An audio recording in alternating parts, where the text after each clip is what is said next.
बीच आ चुके हैं। आप सभी से अनुरोध है कि आप खड़े होकर तालियों से और भाई इंद्रजीत सहरावत जो कि गजवर जोन के चेयरपर्सन हैं, वो भी हमारे बीच उपस्थित हैं। तो सभी का जोरदार स्वागत किया जाए।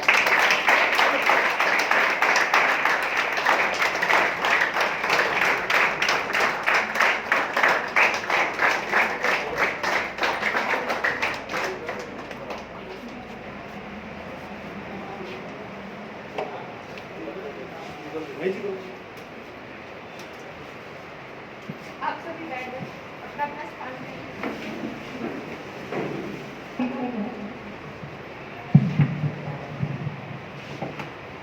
भारत माता की जय। भारत माता की जय। आप सब बच्चों को आज हमने कष्ट दिया है। भाई महेश जी से निवेदन किया था, उनके माध्यम से इंद्रजीत सहरावत हमारे नजफगढ़ जौन के एमसीडी के चेयरमैन है, महिपाल से निगम पार्षद है, वो भी हमारे बीच में है। आप सबको कष्ट दिया था। मुझे लगा कि टीनेजर्स बच्चे जो हैं 16-17 साल से लेकर 24-25 साल तक, उनसे मिलना जरूरी है, क्योंकि आप ही भारत का भविष्य हैं। और हर माँ बाप की इच्छा होती है कि उसका बच्चा खुशहाल रहे, होनहार बच्चा बने।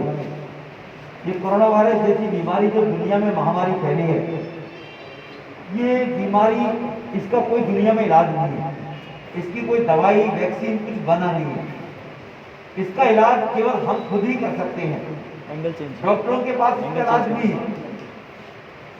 ये बीमारी जिसका कोई वैक्सीन नहीं, जिसकी कोई दवाई नहीं, इससे ठीक हम रहें, बचाव में रहें, उसके लिए सावधानी एक उपाय, जैसे मैंने पहले कहा है, उसी निमित्त मैं आप सबके बीच में आपके पास में आया हूँ कि आप लोगों को ही ज्यादा परिवार के लोग जिम्मेवारी देते हैं छोटे बच्चों को। मार्केट से ये सामान ले आओ, केमिस्ट से दवाई ले आओ, जनरल स्टोर से सामान ले आओ, घर में कोई चीज खत्म हो गया दुकान पे जाके ले आओ। जो 16 साल से लेकर 22-24-25 साल 26 साल का बच्चा होता है, परिवार के लोग उन्हीं को ज्यादा भेजते हैं।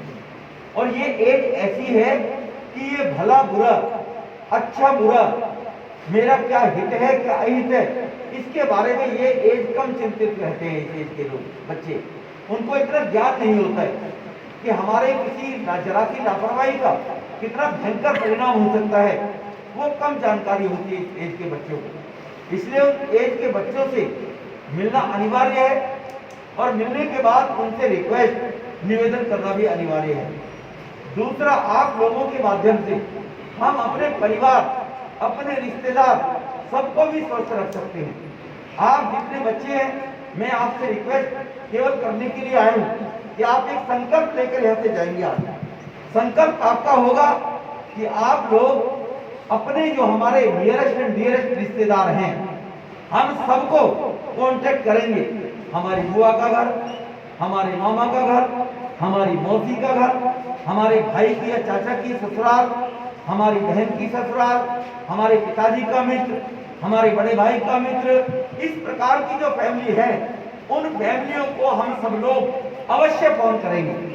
ऐसा नहीं है हमको इस बारे में जानकारी नहीं है, और ऐसा भी नहीं है कि कोरोना वायरस की सेफ्टी के लिए आपको जानकारी नहीं है। आप भी मेरे से ज्यादा बेहतर समझते हैं और जानते हैं, फिर भी मैं आपके पास आया हूं। इसलिए आप भी अपनी जिम्मेवारी समझकर आप भी एक बार अपने रिश्तेदारों के जरूर फोन करेंगे, उनको जरूर बताएंगे कि इस कोरोना वायरस बीमारी से बचने के लिए हमको सावधानी बरतनी है। हमारे परिवार का कोई सदस्य अगर बाहर से घर में आए, घर में आने के बाद सबसे पहले वो अपने हाथों को साबुन से धोए। हम जब बाहर से आते हैं, हम सड़क क्रॉस कर रहे हैं, हमने स्कूटर को हाथ लगा दिया, स्टेपनी को, सड़क क्रॉस कर रहे हैं, किसी कार पे हाथ रख दिया, साइकिल पे हाथ रख दिया, दुकान से आए किसी काउंटर पे हाथ रख दिया, पता नहीं कौन व्यक्ति वहां कोरोना के संक्रमण छोड़कर गया हो और वो हमारे साथ लग के आ जाए। क्योंकि ये बीमारी जुकाम की, खांसी की, बुखार की तरह नहीं है, मलेरिया की तरह नहीं है, ये हमारे शरीर से उत्पन्न होने वाली बीमारी नहीं है। ये बीमारी होगी तो हम कहीं से कैरी करके परोस के लेकर आएंगे इस बीमारी को। हमारे शरीर के द्वारा उत्पन्न होने वाली एक कोरोना वायरस बीमारी नहीं है, और इस बीमारी से निपट नहीं सकते हैं भली प्रकार से। लेकिन जिस राज्य का मुख्यमंत्री केजरीवाल जैसे व्यक्ति हो वहां इससे निपटना बड़ा मुश्किल है, क्योंकि कोई राजा हो, मुख्यमंत्री हो, जनप्रतिनिधि हो, पेरेंट्स हो, गार्जियन हो, उसके अंदर संवेदनशीलता होनी अनिवार्य है। लेकिन केजरीवाल साहब के अंदर मर्मता, सहनशीलता, दया, करुणा के नाम के शब्द उसकी डिक्शनरी में नहीं है।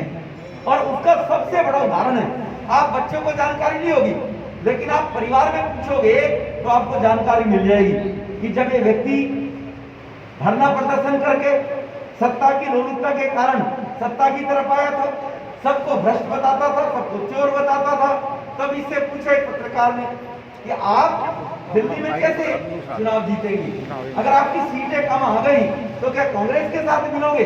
तो कसम खाता है कि मेरे 2 बच्चों की कसम खाता हूं, 2 बच्चे हैं उसके अनुसार जो उसने बताया, मैं कभी कांग्रेस से समर्थन नहीं करूंगा।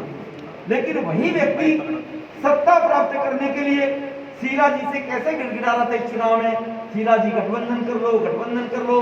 तो जो अपने बच्चों के प्रति संवेदनशील नहीं है, वो हमारे दिल्ली के 2.25 करोड़ लोगों की संवेदनशीलता कैसे दिखा पाएगा? ये प्रमाण है।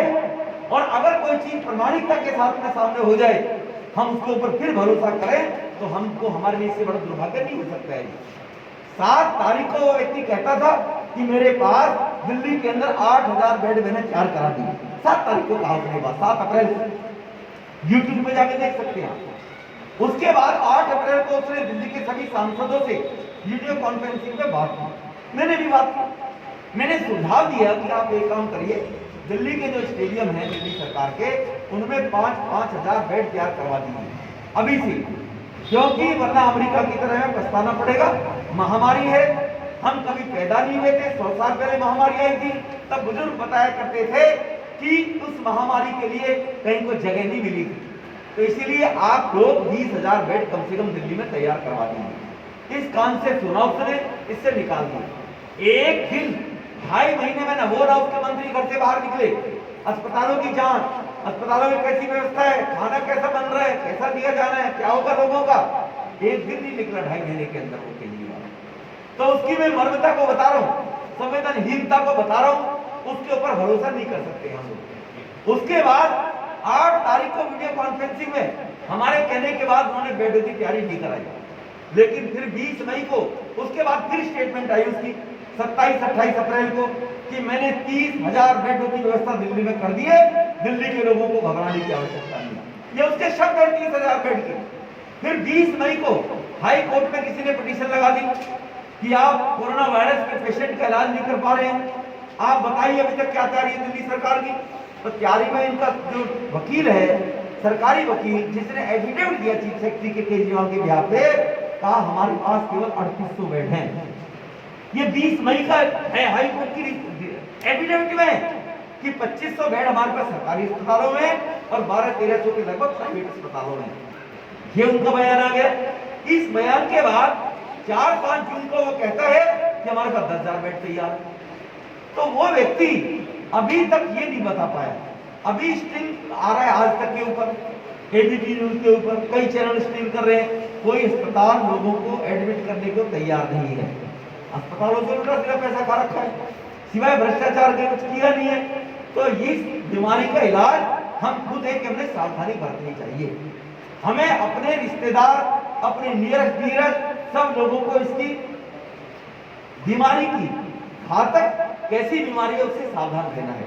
ये मैं आपसे निवेदन करने के लिए आया हूँ। आप सभी बच्चे, आपके ऊपर जिम्मेवारी ज्यादा है, देश का भविष्य है। 65% आबादी देश की नौजवानों की है और हमारे प्रधानमंत्री भारत को विश्व गुरु बनाने के लिए लगे हुए हैं। तो आप नौजवानों के बलबूते पर लगे हुए हैं, आप नौजवान उनके साथ खड़े हुए, इसलिए भारत का एक-एक नौजवान, एक-एक परिवार सुखी रहे, सुरक्षित रहे, ये हम सब लोगों की मंशा है और मानसिकता है। बस इतना ही मैंने आपसे निवेदन करने के लिए आया हूँ कि हम लोग टेलीफोन तो कर सकते हैं ना, अपने रिश्तेदारों को नहीं कर सकते। 2 फायदे हैं बेटे उसके, अगर आप फोन करोगे तो वो रिश्तेदार आपको जरूर कहेंगे कि देखो छोटा सा बच्चा है, वो हमें शिक्षा दे रहा है, वो अपने बच्चों को जरूर तुम्हारा उदाहरण देंगे कि तुम में इतनी अकल नहीं, देख लो उन्होंने फोन किया। हमारे परिवार के संस्कार कैसे हैं वो भी हमारे रिश्तेदारों के सामने निकल कर पहुंचेंगे कि हम संस्कारित बच्चे हैं और हम अपनी ही सुरक्षा की चिंता नहीं कर रहे और भी लोगों की सेवा भाव से सुरक्षा की चिंता कर रहे हैं। ये एक संदेश हमारा जाएगा। और छोटा बच्चा कोई रिक्वेस्ट करता है तो बड़े लोग मानते भी हैं। आप कहोगे तो वो भी लोग सेफ्टी के साथ में उस चीज का ध्यान रखेंगे। तो ये जो सेफ्टी की बातें मैंने नोट बताए हैं कि साबुन से हाथ धोना है, सैनिटाइजर से हाथ को साफ करते रहना है, हाथ को मुंह पे ले जाने से पहले अवश्य साबुन से धोएं। जब तक हमारे हाथ हमारे मुंह पे नहीं जाएंगे तब तक ये बीमारी किसी को लगने वाली है नहीं। यही केवल मैं आपको निवेदन करने के लिए आया हूँ।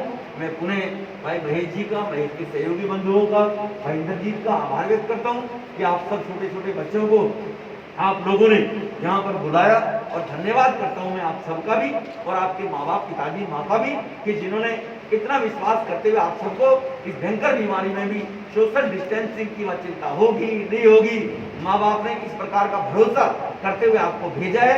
इसके लिए मैं आभारी हूँ आप सबका भी और आपके पेरेंट्स का भी बहुत बहुत धन्यवाद का भी और आपके पेरेंट्स का भी बहुत बहुत धन्यवाद।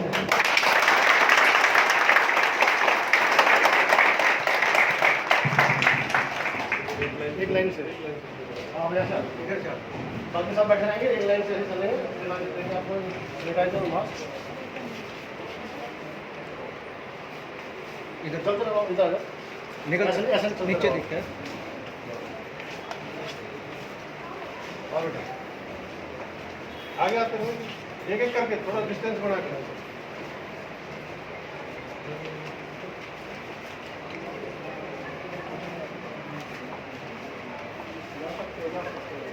निकलते रहो बस, चलते रहो, नीचे देखिए।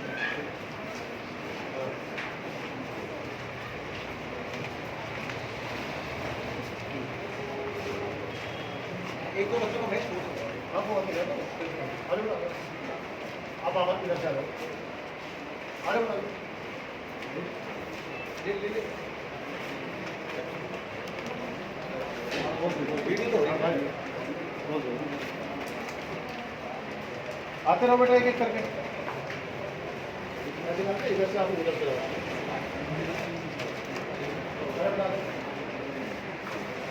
बारी बारी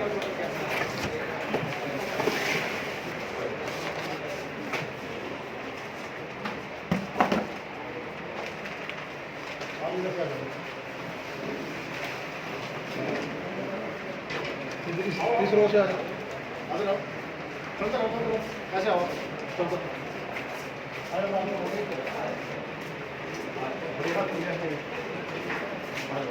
चलो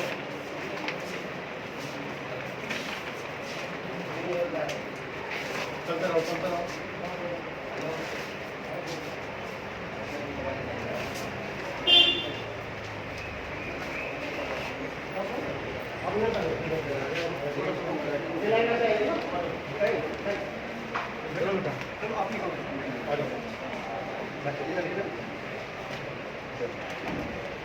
इधर से आ लो, पीछे आओ गैप बना के रखो बेटा, अभी समझाया ना, गैप बना के थोड़ा समझ पड़ रहे हो, गैप बना के आराम से दो ये बच्चे को इधर उनको हमें गाली मिलेगी, नहीं बच्चे को इधर बोलोगे हमें गाली मिलेगी, उन्होंने बुलाया पीछे से आओ बेटा, पीछे से गैप बना कर इधर से क्या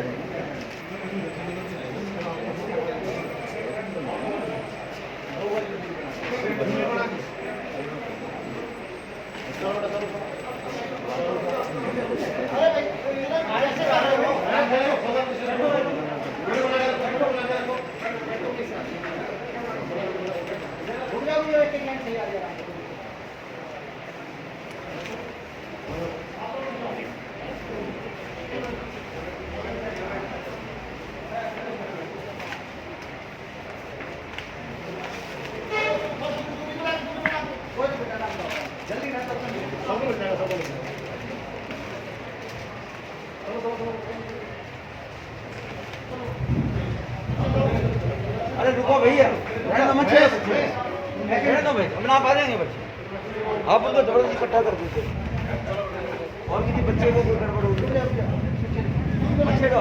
अरे भाई से आ जाएंगे भाई, क्यों जल्दी नहीं आ सकते? अरे बैठे रहने दो, कोई बात नहीं, जैसे वैसे ही करके आओ, बैठ जाओ आराम से, कोई जल्दी नहीं।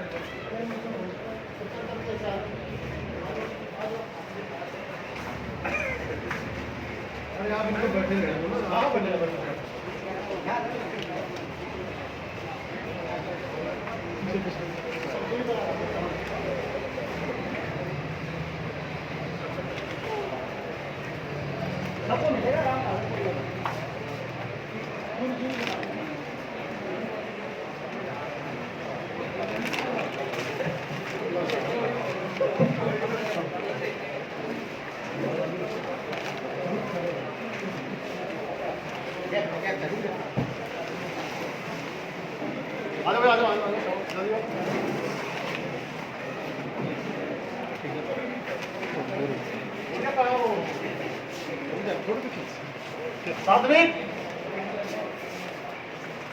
पुढे वाटे तर कमी लग गया साहिल फोटो लेकर हाँ चलो ये बच्चे भी हो गए सब कोई नहीं इधर आगे आ जाओ आप लोग भी बारी बारी आओ बारी बारी आओ ऐसे लाइन लगा लो और हम इधर से निकलो भाई इधर से निकल जाओ इधर से निकल जाओ वो भी इधर देख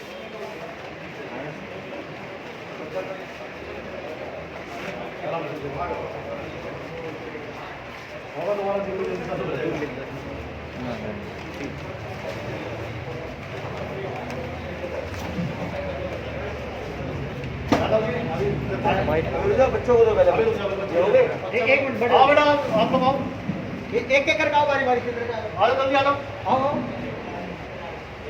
एक एक रो ठीक है बेटा आराम से बताओ सबको भी इनको आड़े पहले बच्चों को पीछे ये खड़े करना पड़ता है बच्चों के लिए बच्चों के लिए आओ बेटा आओ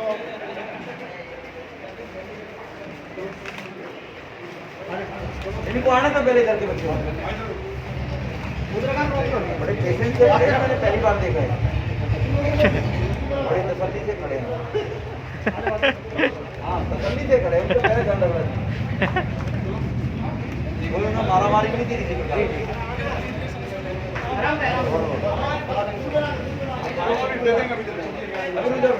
गैप बना के रखो